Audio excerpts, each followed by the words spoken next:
Et nous sommes de retour au plateau pour la suite de cette émission. Nous parlons à présent du Mali et de l'embargo terroriste sur le carburant. Le gouvernement attaque les opérateurs économiques.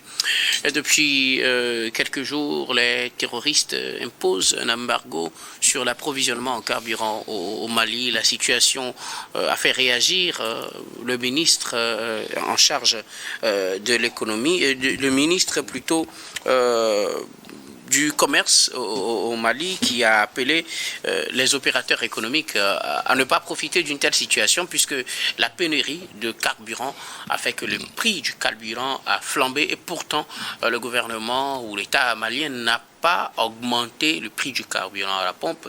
Certains font des rétentions, on le sait, quand il y a la demande qui est plus forte que l'offre. Certains profitent d'une telle situation pour augmenter le prix, et les prix se sont envolés, ce qui n'était pas du goût du gouvernement, qui a dû rappeler les opérateurs économiques à leurs responsabilités. Nous en parlons avec nos invités. Je commence par vous, Credo Tété. Alors, le gouvernement malien attire l'attention des opérateurs économiques sur ce fait que la flambée des prix du carburant est entièrement de leur faute. Malgré la situation, ils ont le conseil, qui ont le monopole du marché, ils doivent tout faire pour que le carburant, en tout cas la quantité qui est disponible, soit vendue au prix normal, pas avec des surenchères. Non, je crois que le gouvernement malien est dans son rôle de protection des populations dans ce circuit d'approvisionnement en produits pétroliers. Et lorsque nous analysons la sortie du ministre malien du Commerce, cela repose sur 3 axes principaux.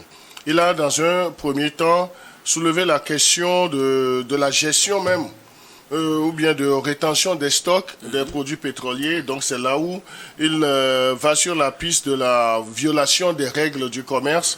Mais également, il a taclé les hausses non justifiées des produits pétroliers sur le marché.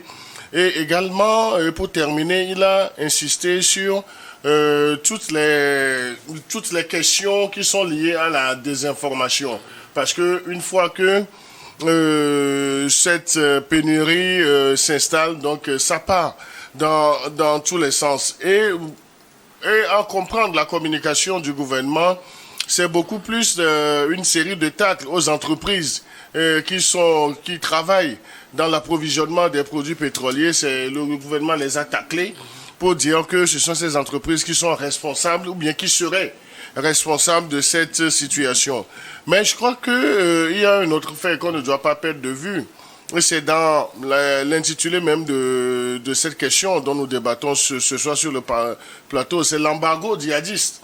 L'embargo djihadiste, parce que on a vu, disons, des fûts de produits pétroliers qui ont été détruits par des djihadistes, des groupes terroristes. Donc c'est une manière également d'hypothéquer l'approvisionnement du circuit même en produits pétroliers. Et la surenchère, c'est ce que nous avons aujourd'hui du côté du Mali. La question même de la gestion des stocks, les hausses qui sont non justifiées. Le gouvernement est dans le droit de communiquer, mais le gouvernement a également le devoir de prendre langue rapidement avec les entreprises qui sont spécialisées dans le domaine d'approvisionnement en produits pétroliers, afin que des solutions soient rapidement trouvées. Concernant cet embargo djihadiste, donc ça ne doit pas normalement être une surprise pour le gouvernement militaire malien du comportement de ces groupes terroristes, de ces djihadistes. Ces djihadistes ne voudront jamais qu'il y ait une paix durable sur le territoire malien. Donc à chaque cycle, ils vont sortir des éléments nouveaux. Mais le gouvernement malien a l'impérieux devoir de veiller sur l'approvisionnement des populations en produits pétroliers. Merci beaucoup. À vous, Credo Tété, Robert Kassigan, qui était le ministre en charge du commerce et de l'industrie, a appelé les opérateurs économiques à assumer leurs responsabilités, puisque ce secteur est totalement entre leurs mains. Il ne faudrait pas qu'on profite d'une telle situation pour augmenter drastiquement les prix des produits pétroliers. On quitte le plafond fixé de 775 finalement pour aller à plus de 2500, 3000 en allant pour le litre de carburant, ce qui a suscité cette sortie du gouvernement. Je pense que le gouvernement est dans ses droits. Il ne fait que protéger. Il ne fait que protéger alors les populations. C'est tellement méchant que voilà, les opérateurs économiques puissent profiter de cette situation pour faire du surenchère. Certes, il n'y a pas assez d'approvisionnement, mais cela ne justifie pas. Le coût n'a pas changé. À l'approvisionnement, le coût n'a pas changé. À la distribution, on doit respecter alors les prix fixés à la pompe. Avoir alors tous les problèmes des Maliens, aujourd'hui, je pense quand même que ceux qui sont en train de faire ces choses doivent reprendre conscience rapidement et respecter les prix à la pompe de l'essence. Et c'est aussi une aubaine pour la CEDEAO. Alors, d'aider le Mali à neutraliser alors ces djihadistes qui font blocus, qui ne font que incendier alors les camions citernes qui doivent normalement approvisionner le Mali.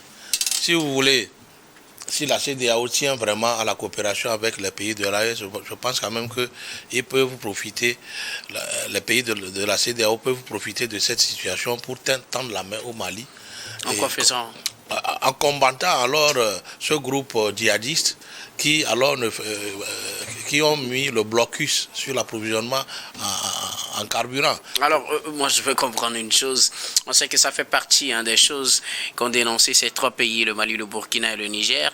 Ils ont estimé que la CEDEAO n'a pas été réellement présente face à ces groupes qui ont menacé leur sécurité et qui continuent de menacer leur sécurité. Et ce qui a provoqué cette scission même de la CEDEAO avec la création de l'AES par la suite.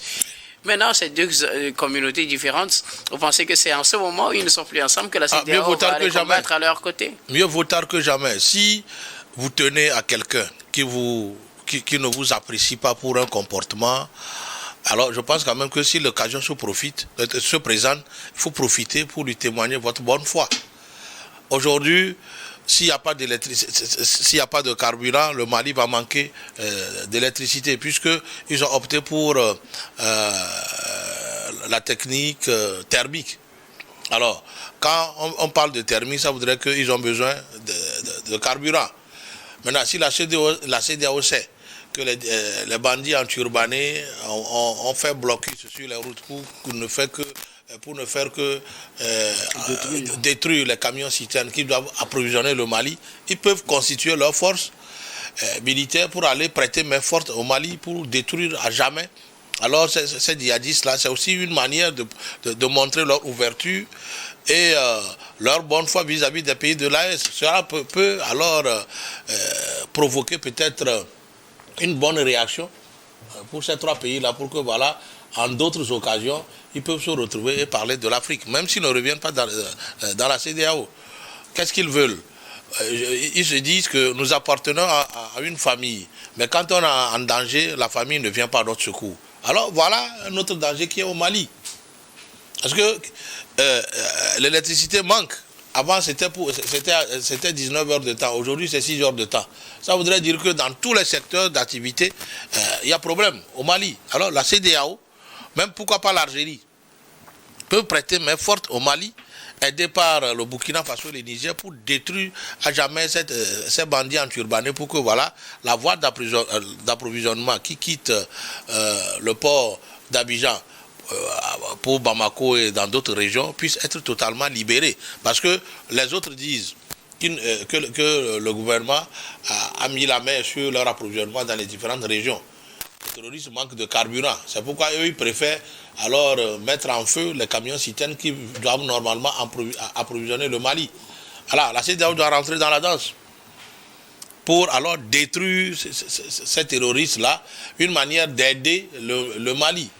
Je ne pense pas quand même que s'ils proposent ce service aux Maliens, et si c'est fait en bonne foi et en collaboration avec les services militaires maliens, ce serait la bienvenue au Mali. Voilà. Credo Tété, les pays membres de la CEDEAO, selon Robert Kossigan, doivent intervenir aux côtés du Mali. Mais d'un autre côté, est-ce que ce n'est pas premièrement la responsabilité de l'État malien de garantir la sécurité des convois qui transportent ce carburant, afin que le carburant puisse être disponible aussi partout où besoin est? Non, je crois que c'est le second volet de ta question qui est la plus précieuse, parce qu'il revient à l'État malien, au gouvernement malien, de sécuriser le circuit même d'approvisionnement des produits pétroliers avant de compter sur une aide sécuritaire de la sous-région ouest africaine. Le Mali, le gouvernement malien a l'obligation de lutter contre ces djihadistes qui incendient systématiquement le circuit, les camions devant approvisionner les contrées, les villes en produits pétroliers. Donc, je ne pense pas qu'on puisse jeter de l'anathème sur la CEDEAO, mais lorsque nous considérons l'enjeu régional, donc la CEDEAO peut essayer de prêter main forte au Mali dans une certaine mesure. Il faut dire que du moment où le Mali est sorti de la CEDEAO, cela ne voudrait pas dire que la CEDEAO ne peut pas faire des actions aussi pour essayer de sauvegarder les intérêts des populations. Avec cette spéculation, ces hausses non justifiées, ce sont beaucoup plus les populations maliennes qui vont en souffrir. Et les djihadistes, cet embargo djihadiste, c'est que lorsque cet embargo prendra stratégiquement forme, les populations vont non seulement en souffrir, mais l'État malien va essayer de trouver des approches de solutions. Et je n'en doute pas que la question sécuritaire va refaire rapidement surface pour que tout le circuit d'approvisionnement soit sécurisé et que des actions soient menées sur le plan régional ou bien sur le plan national pour essayer d'aider le Mali à endiguer ce mal précieux. Robert Kossigan, que tu as quelque chose à ajouter? Oui, la responsabilité de l'État malien aussi dans cette affaire. La responsabilité de l'État malien est engagée, mais il faut que il y ait l'action aussi des pays de la CEDEAO, des pays limitrophes, même de tous les pays de la CEDEAO pour prêter main forte au Mali, puisque ça peut aussi ouvrir la voie à des échanges commerciaux entre les pays, parce que si la voie est sécurisée et que les camions citernes peuvent se déplacer, et le Sénégal et la Côte d'Ivoire vont gagner. Au moins, ces deux pays-là peuvent déjà penser à rentrer en contact avec les militaires maliens pour voir dans quel sens, dans quel secteur ils peuvent les aider, soit si c'est la fourniture des armes, si c'est la présence de leurs propres forces sur le terrain, qui puissent aider pour pouvoir aider les Maliens alors à endiguer totalement cette crise-là. Puisque si aujourd'hui, l'axe Sénégal et Côte d'Ivoire sont entre les mains des djihadistes, demain, d'autres voies d'approvisionnement peuvent aussi être occupées. Et là, c'est la population malienne, c'est l'administration malienne et le secteur économique qui vont tourner au ralenti. Et ça n'arrange personne.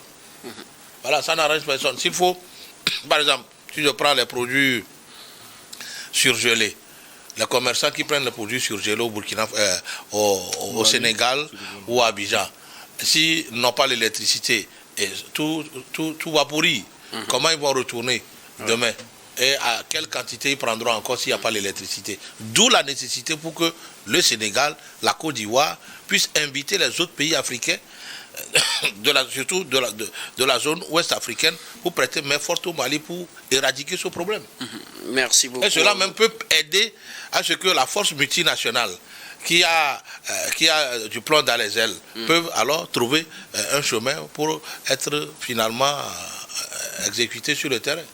Pour être opérationnel plutôt sur le terrain. Merci. Voilà. Robert Kossigan, à côté, Credo, quelque chose à ajouter? Non, je voudrais juste rebondir sur l'aspect de cette possibilité d'intervention de la CEDEAO pour prêter main forte au Mali. Donc moi je dis, c'est un souhait qui est formulé par mon contradicteur Robert Kossigan, parce qu'aujourd'hui, le Mali faisant toujours partie de l'espace CEDEAO virtuellement, même si le Mali se réclame aujourd'hui du territoire de l'AES, lorsque ce problème ne sera pas résolu du côté du Mali, ça fera obligatoirement tache d'huile dans d'autres pays limitrophes, et puis ça va nous attaquer aussi au niveau de la région ouest africaine. Mais nuançons pour dire que ce n'est pas, ça se pose en termes d'opportunités d'intervention en termes de souhaits et non en termes d'exigences, parce que le gouvernement malien ne l'a pas formulé non plus, mais la plus grande responsabilité revient à l'État malien de juguler les choses pour trouver une solution assez durable, définitive, une solution assez radicale pour faire face à cet embargo djihadiste qui mène la vie dure aux populations. Passer de 600 et quelques francs CFA à 2000 francs le litre du carburant, donc je crois que c'est assassiner graduellement, bien progressivement, bien subitement les populations maliennes. Merci beaucoup à vous tous pour vos contributions. Nous allons marquer une nouvelle pause, puis on reviendra tout à l'heure pour la dernière partie de cette émission. Dernière partie que nous allons bien évidemment consacrer au Togo.